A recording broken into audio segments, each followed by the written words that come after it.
The stars above the Galactic Coalition Command Center burned with the light of 1,000 suns, but Captain Olivia felt nothing but cold inside her chest.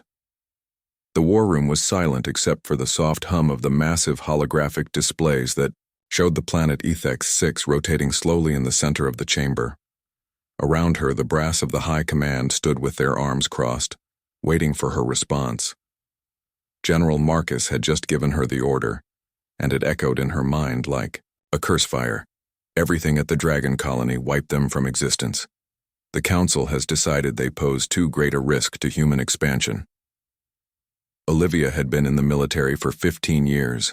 She had seen combat on 3 different worlds. She had lost friends and soldiers under her command.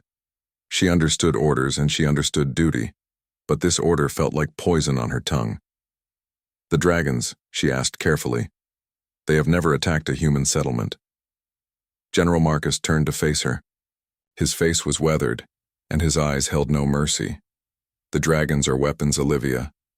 Whether they have been used or not is irrelevant. Their potential makes them a threat. The Council will not sleep easy, knowing such power exists outside of human control. Around the table, other commanders nodded in agreement. Their minds were made up long before this meeting.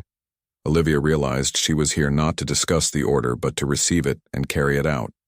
She was a tool in their hands, and tools do not question, they simply execute. Olivia walked to the viewport and stared down at Ethex 6. The planet was beautiful in a way that human worlds rarely were. Its atmosphere held swirling clouds of purple and deep green, and its continents were covered in forests that seemed to glow with their own light. The reconnaissance team had spent 3 weeks gathering data on the surface. The reports had filled her with wonder, not fear. The beings who lived there called themselves the Ethel.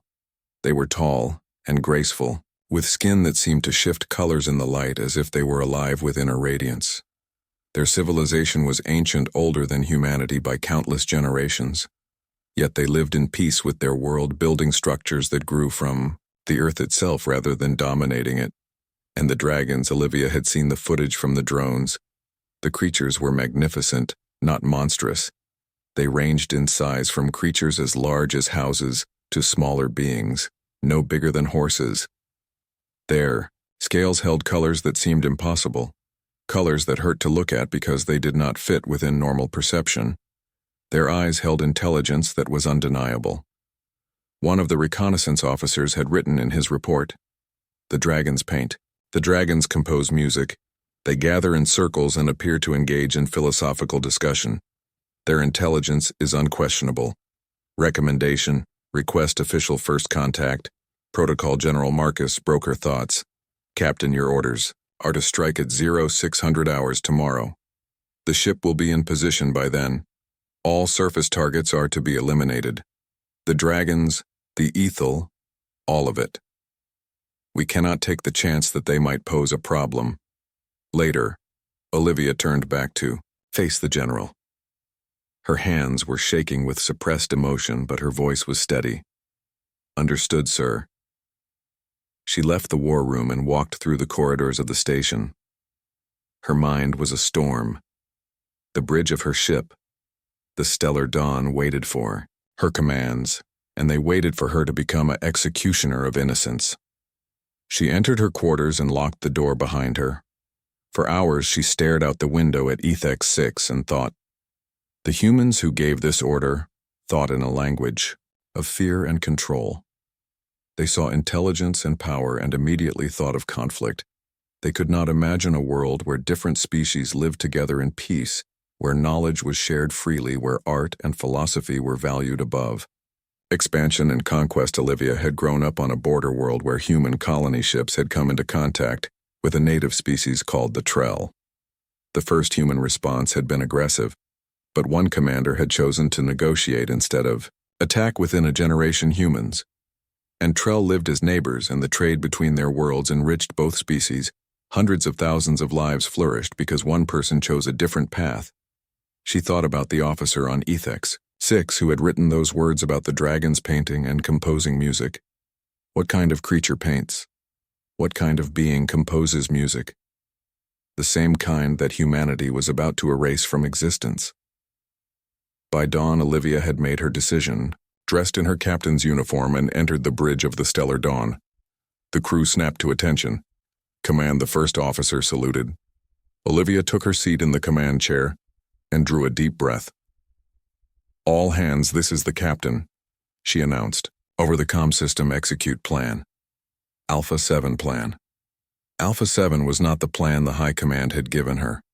It was a plan she had written in secret with her chief engineer and her communications officer. It was a plan that would either save her career or end it completely. The Stellar Dawn's engines came to life with a power that made the whole ship vibrate. The ship that had been oriented toward Ethek 6's major population centers changed course.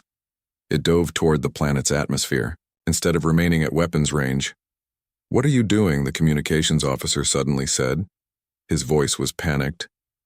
"We are receiving priority orders from the station. They are demanding to know why we have changed course. Tell them we have detected a critical malfunction in the main systems and we are going to land for diagnostics," Olivia said, her voice perfectly calm. The ship descended through the purple and green clouds and the surface of Ethek 6 came into view. It was even more beautiful, up close. The forests seemed to sing with life and the structures of the Ethel cities were wonders of organic architecture. They looked as though they had grown from the earth itself, each building part of the natural landscape. Olivia guided the ship toward a crystal valley surrounded by towering forests of silver and gold. The ground rose up to meet them, and the ship settled with barely a tremor. She turned to face her crew. "All ground personnel stand by for landing," she said. "I am going to the surface to make first contact with the inhabitants. Anyone who wishes to join me volunteer now." Her chief engineer and communications officer stood immediately. Then others came forward, until nearly a third of her crew had volunteered to follow her into what might be an act of treason. Olivia stepped out onto the ramp of the Stellar Dawn and felt alien air on her face. It smelled like flowers and rain and something ancient, something that had been present on this world for millions of years. The ground beneath her feet was soft and warm. The ethel came from between the trees. They moved with liquid grace, and their eyes reflected the light like mirrors. When they saw Olivia, they did not scatter or show fear. They simply approached. Eldest among them was a woman whose long violet hair fell to her waist. Her skin held colors that shifted between silver and deep purple. Her eyes were large and held a depth of knowledge that made Olivia feel young and small. The human said softly, her voice carrying beneath the rustling of the trees in a way that seemed impossible. "Why have you not fired upon us as your masters commanded?" Olivia stepped forward, her hands empty and visible. "Because killing you would be wrong," she said simply. "Because my orders were unjust and I choose not to follow them. Because you are thinking beings and you deserve to live." The ethel woman studied her for a moment that stretched into eternity. Then she smiled, and it was like watching sunrise at midnight. "Come," she said, and extended her hand. "My name is Lyra, and I think perhaps the stars have finally sent us a human who understands that peace is possible." Lyra led Olivia through the forests of Ethek 6, and the human captain found herself struggling to keep up, not because of the pace, but because her mind could not process the beauty around her. Every tree seemed to hum with life, and the ground beneath her feet felt alive like it was breathing. The sky above shifted between purple and green, and the light that fell through the canopy was soft and golden. Beside them walked several ethel warriors, but they carried no weapons. Their hands were empty and their faces were open and curious. They did not seem afraid of the humans who followed Olivia. They seemed instead to be studying them with genuine interest. Lyra spoke as she walked, her voice carrying easily through the forest.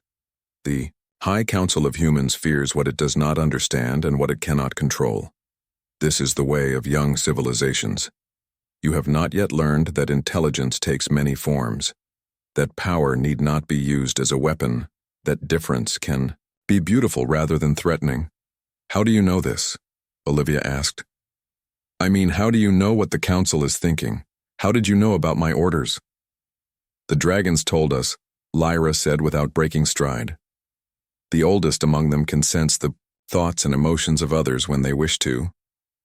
It is not reading minds as you might imagine it, but more like feeling the ripples in still water. When your ship entered our system, The dragons felt the confusion and fear that radiated from it. They felt the intention to destroy, and they waited to see what choice you would make. They waited to see what I would do, Olivia repeated in wonder. Yes, Lyra turned to face her, and they stopped walking in a clearing where sunlight fell in golden shafts. They knew the order would come. We have ancient records of first contact with other species. It rarely goes well. The young ones wanted to flee to the deep places where no one could find us. But the dragons insisted that hope exists, that some beings can transcend their fear. The clearing opened onto a sight that made Olivia gasp. Before them lay a valley of crystalline structures that caught the light and threw it back in rainbow patterns, and circling above these structures were the dragons. There were dozens of them, some large and some small. Their scales caught the light and held it. They moved through the air with perfect grace, and their movements seemed almost to be a dance. They sang to each other in low, rumbling tones that vibrated through the earth and through Olivia's chest, making her heart race. One dragon descended lower than the others. It was the color of midnight blue, with edges that held silver like moonlight. Its eyes were vast and intelligent, and they fixed on Olivia, with an intensity that made her feel naked, exposed. "This is Starweaver," Lyra said, "the eldest of the dragons and the wisest. His presence has guided our people for more than 1,000 years. Olivia took a step forward, and the dragon lowered his massive head toward her. She raised her hand slowly and touched the scales near his eye. They were warm and smooth, and they seemed to pulse with some inner fire. She felt something then, a sensation that was not quite telepathy, but something like it. Images flooded her mind. She saw the history of Ethek-6 stretching back millions of years. She saw the dragons and Ethel evolving together, each species learning from the other. She saw cities built not from metal, but from living stone that grew and adapted. She saw art created through fire and light that told stories older than human civilization. She saw knowledge accumulated over ages that made human science seem like the scratching of children learning to write. Then the visions cleared, and she was standing alone before the dragon, her hand still on his scales. Tears ran down her face. "Why did you show me this?" she whispered.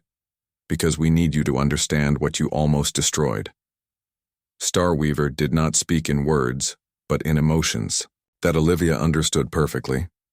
"The peace we have built here, the knowledge we possess, the art and music and philosophy that your kind has yet to dream of, all of it would have been erased. Because of fear." Lyra placed a hand on Olivia's shoulder, gently. "You must tell your people what you have seen here. You must make them understand that we are not a threat to humanity. We are a gift if they will only open themselves to receive it." They walked through the crystal city, and Olivia saw wonders. At every turn, the Ethel had built towers that seemed to grow from the earth itself, their surfaces carved with symbols and patterns that held meaning. The air smelled of flowers and minerals and something ancient. The inhabitants of the city emerged from their homes to watch the humans pass through their streets, but they did not seem alarmed. At the center of the city was a structure that defied description. It seemed to be both a building and a work of art, a temple and a library, a meeting place and a school inside. Lyra showed Olivia records carved into walls and stored in crystalline matrices. The history of the Ethel stretched back farther than human civilization could measure. "They have always lived in peace," Olivia said, reading the records with wonder. "There is no record of warfare, no conquest, no violence." "We chose another way," Lyra said simply. "When we could have made weapons, we made art. When we could have conquered other lands, we built relationships. When we could have destroyed those different from ourselves, we learned from them. The dragons taught us this in the earliest times. They showed us that power and intelligence could be used to create, rather than to destroy." That night, Olivia stood alone on a balcony, overlooking the crystal city. The sky held 3 moons, and they cast their light down on the Ethel settlements, making everything glow like it was made of frozen starlight. Starweaver landed on the balcony beside her, and they stood together in silence. Olivia finally spoke. "What will happen now? My people will demand answers. The High Council will not accept that I simply landed on your world and chose not to follow orders. They will come." Starweaver answered in that not quite telepathy way. And you will have a choice just as you chose today. You can stand with us or you can return to them. The consequences of either path may be severe. I know, Olivia said, and it was true. She had known from the moment she defied her orders that there would be a price, but some prices were worth paying. She turned to face the dragon, and for the first time since arriving on Ethek 6, she smiled. I choose to stand with you. Starweaver bowed his great head, and Olivia felt his approval wash over her, like warmth, like home, like something she had been searching for her whole life without knowing what it was. Below them the city sang with the voices of the Ethel and the rumbling of the dragons, and above them the stars watched and waited to see what would come next. The communication that came from the station was not kind. The screen in the command center of the Stellar Dawn flickered with the angry face of Admiral Cross, the highest-ranking military officer in this sector. Captain Olivia, you are in direct violation of council orders. You have landed on a restricted world without authorization, and you have not carried out your assigned mission. You have exactly 2 hours to take off and return to this station, or we will consider you and your crew to be in a state of active rebellion against the Galactic Coalition. Olivia sat in her command chair, her face calm, her voice steady. Sir, with all respect, I have discovered that the order given to me was based on incomplete and inaccurate information. The inhabitants of Ethek 6 pose no threat to humanity. They are a peaceful civilization interested in establishing trade and cultural exchange. I request that the Council send a diplomatic team to discuss peaceful first contact protocols. Admiral Cross leaned forward, his face growing redder. You request nothing, Captain. You have 2 hours.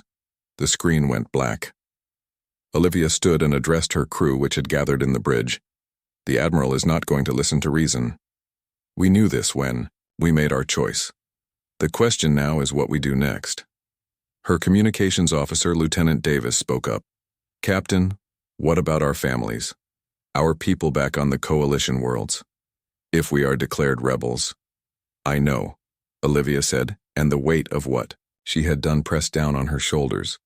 But staying true to an unjust order would have made us complicit in genocide. And I could not live with that. None of us could. Around the bridge, her officers and crew members nodded. Some looked frightened, but they also looked resolved. They had made their choices and they would stand by them. Lyra appeared in the command center, her presence seeming to calm the tension in the air around her. The dragons have foreseen this moment, she said, her voice carrying that musical quality that made Olivia feel like she was hearing ancient songs. The High Council will not accept your defection peacefully, but they also cannot attack you while you remain in our airspace.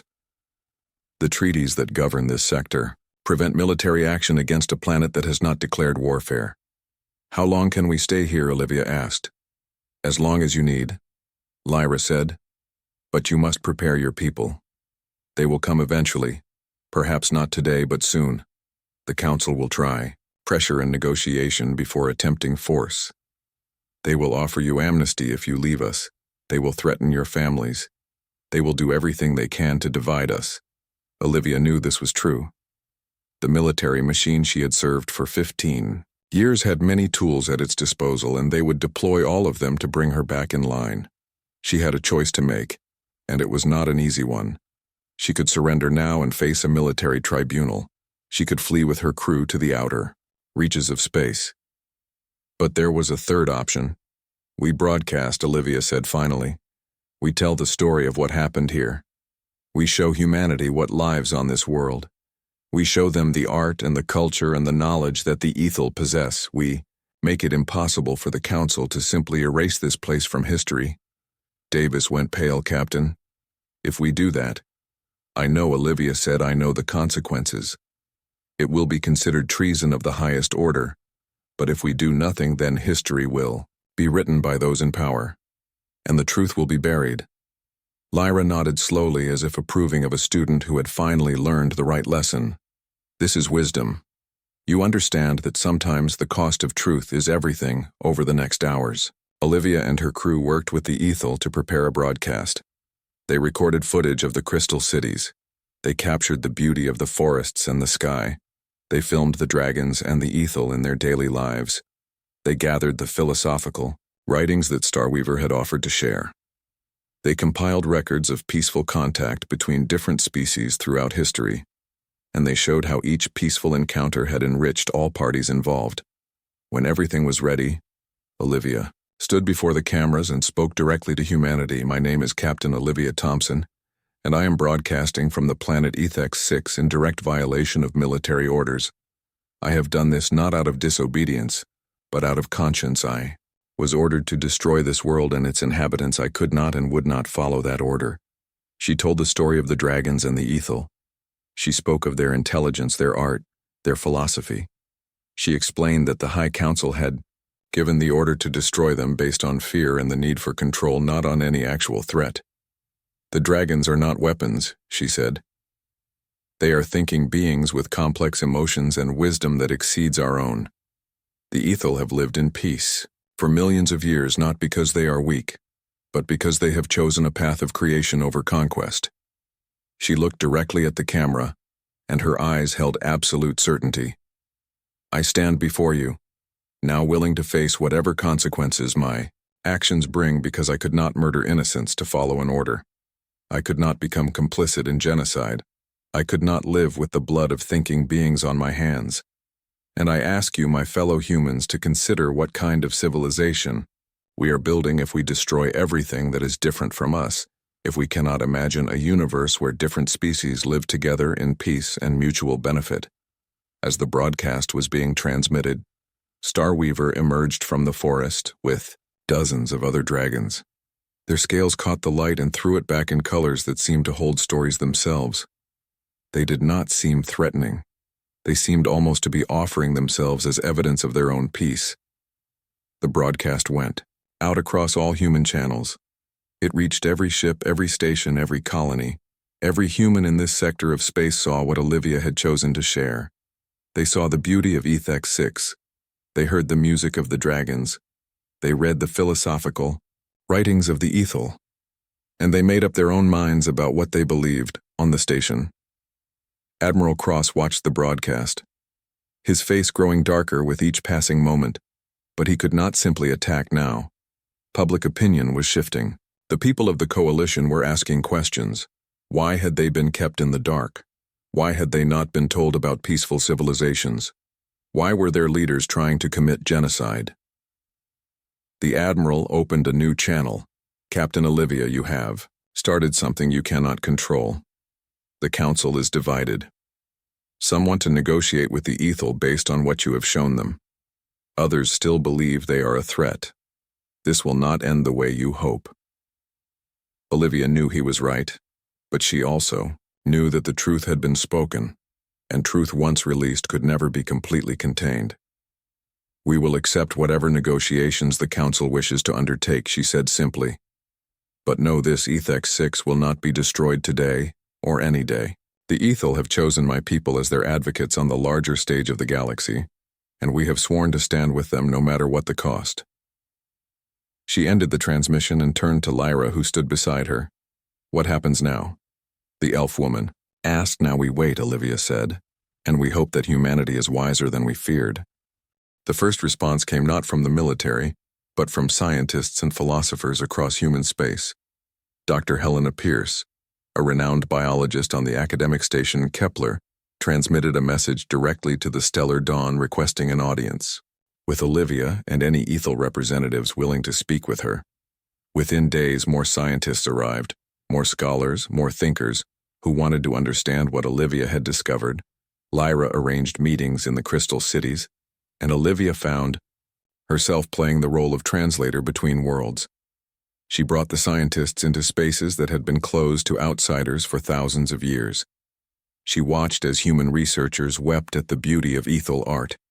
She observed as philosophers spent hours in quiet conversation with Starweaver, discussing the nature of consciousness and reality. One scientist named Dr. Marcus Webb spent an entire day studying the medical knowledge of the Ethel. When he emerged from the library, he was pale and shaking. "I don't understand," he said to Olivia. "They have solved problems that human medicine has been wrestling with for centuries. They have eliminated genetic diseases that kill thousands of our people. They have discovered treatments for cancer that we have no conception of.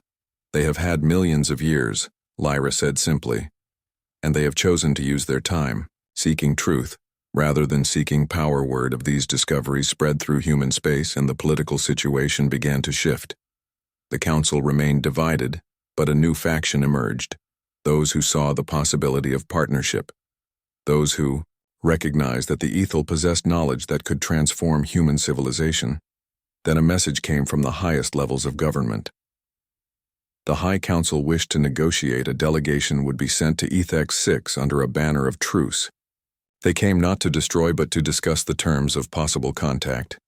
The lead negotiator was Chancellor Helena Voss, a woman with sharp eyes and a reputation for being ruthless but fair. She stood in the Crystal City and looked around with a mixture of wonder and calculation. Olivia could read her face and she knew what the older woman was thinking. This is real. This is not propaganda. This is actually here. Welcome to HFY. Lyra said, extending her hand in the human gesture of peace. I am Lyra, keeper of the Crystal Cities and voice of the Ethel. We have waited long for humanity to reach this moment. Chancellor Voss shook the offered hand, but her gaze remained on Olivia. Captain Thompson, you have caused quite a disruption in human government. Do you understand the magnitude of what you have done? I do, Olivia said calmly, and I would do it again. I chose truth over obedience, and I chose life over destruction. If that is a disruption, then I accept that it is necessary. Chancellor Voss turned back to Lyra. What do you want from humanity? What is the purpose of revealing yourselves now? We did not reveal ourselves. Lyra said, we have always been here. It is humanity that has finally chosen to see us.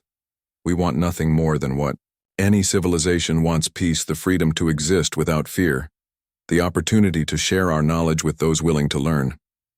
The negotiations took days. The Ethel presented their terms, which were remarkably reasonable. Designated areas of space around HFY would remain neutral territory where both species could move freely. Trade would be established with agreed-upon protocols for the exchange of goods and knowledge. Cultural exchange programs would be created so that humans and Ethel could learn from each other. Military weapons would not be brought to HFY, and no military installations would be established within 1,000 light-years of the planet in return. The Ethel would share selected knowledge with humanity, technology focused on clean energy and medicine, knowledge that would improve human lives without giving them weapons that could cause mass destruction. The dragons will not be weaponized, Starweaver said, his voice carrying that unique way of communicating that always seemed to pierce directly to the heart of truth. We will not become tools of warfare. The gifts we share are gifts of creation and healing. Nothing more. Chancellor Voss studied the ancient dragon with an intensity that seemed almost personal. After all this time, we are finally meeting your kind. I have read the legends about you in our oldest texts. Our ancestors feared you, and well, they might have. Starweaver replied, we could have destroyed them. We chose not to, just as we choose not to destroy humanity now, even though we possess the means. The question is whether humanity will make the same choice. By the end of the negotiations, the framework for a new relationship between humans and the Ethel had been established. It was not a treaty of submission, nor was it a treaty of equals in the human sense. Rather, it was an agreement based on mutual respect and mutual benefit. When it was complete, Chancellor Voss approached Olivia privately on the balcony, overlooking the Crystal City. The older woman seemed smaller somehow, as if the weight of what was happening had pressed down on her. You will not be returning to human space, the Chancellor said. It was not a question. No, Olivia replied. I have chosen a different path. I will work as a bridge between our peoples, help with the cultural exchange programs, help ensure that the agreements we have made are honored. Voss nodded slowly. I could have you arrested. If I return and claim that you forced this upon us, that you were influenced by these beings, you could, Olivia said. But you won't, because you know the truth. And because somewhere in your heart, you understand that this is the future, whether we accept it willingly or whether we fight against. I'm old, Voss said, and it seemed like an admission. Let others worry about what comes next. I will report to the council what I have seen, and I will recommend they accept these terms.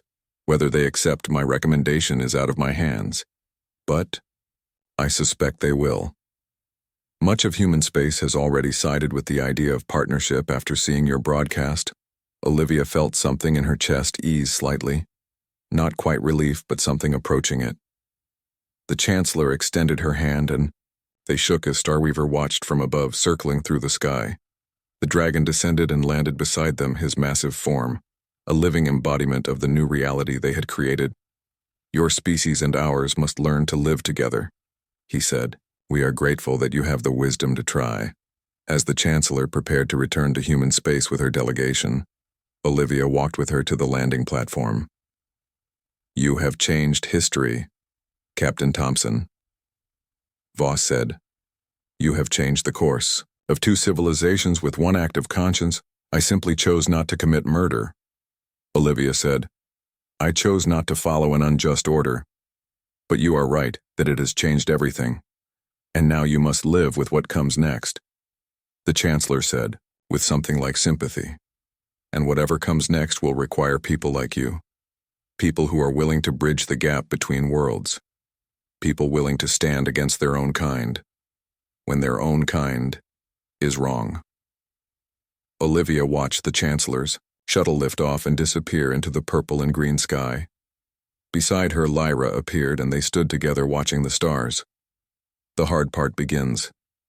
Now, Lyra said, the true work of building peace. The negotiations were the easy part. Now we must make the promises we have made actually work. We must make humans and Ethel see each other not as threats but as neighbors. I know, Olivia said, and I am ready. 20 years had passed since Olivia first stepped onto the surface of Ethek 6.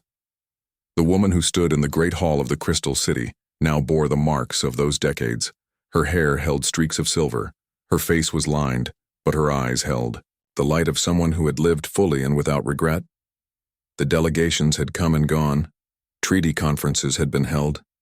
Joint research stations had been established on neutral worlds. Humans and Ethel worked side by side to unlock the secrets of the universe together. A generation of young humans was growing up knowing that there were other intelligent species in the galaxy. A generation of young Ethel was learning about human culture and human history. Some of the old guard on both sides had resisted. Some human military leaders had threatened war. Some Ethel hardliners had argued that allowing humans so close would lead to invasion and domination, but the progress had continued. Despite the resistance, the two civilizations had built something real, something that worked. Olivia had become the chief of the cultural exchange program. She had trained other humans to work with the Ethel. She had created education programs where young humans could learn from dragon philosophy. She had helped establish trade networks that benefited both species. She had done exactly what she had promised to do. She had become a bridge. Starweaver was older now, but his presence had not diminished. Rather, it had deepened. The ancient dragon spent most of his time in what the Ethel called the Hall of Memory, where visitors from both species came to sit in his presence and feel the vast wisdom that he carried. Olivia visited him often. Today she came with news. She sat beside the dragon, in a shaft of golden light that fell through the crystal ceiling. The High Council has voted, she said. The vote was unanimous. We are being granted official status as representatives of human interests to Ethek 6. We can establish a permanent embassy. Here my crew and I can take citizenship if we wish. Starweaver made a sound like distant thunder, and Olivia felt his pleasure wash over her like warmth. This is good, he said. But it is only the beginning. I know, Olivia replied. But it is progress. Progress is measured not in decades but in centuries. Starweaver said, but still, yes, it is progress worthy of acknowledgement. The younger dragons have been teaching the younger humans about art and philosophy. 2 new trading stations have begun operations. One is staffed by humans and one by Ethel, and they are learning to cooperate in surprising ways. I have seen a human scientist and an ethel biologist discover something together, something neither could have discovered. Alone, Lyra joined them in the chamber. The violet-haired elf woman had also aged gracefully, her skin still holding its opalescent quality but her face lined with wisdom. She took Olivia's hand gently. "Come," she said. "We have something to show you." They led Olivia to a place she had never been before, deep within the crystal city beneath the libraries and the temples. They descended into caverns that seemed to be carved from living stone. The walls glowed with a soft bioluminescence, and the air was cool and carried the scent of things very old and very deep. "Here is where the oldest records are kept," Lyra said. "The true history of Ethek 6. The true history of why we were so certain that peace with humanity was possible." In the cavern walls were symbols and writings that stretched back further than human civilization could measure. Lyra read them aloud, translating for Olivia. A language that predated the Ethel themselves. A language that spoke of visitors from distant stars who had come to this world millions of years ago. Visitors who had taught the Ethel the first principles of peace and cooperation. These visitors, the Ethel called them the Makers. They arrived when the Ethel were still learning how to build, when violence and warfare were still common, Lyra explained.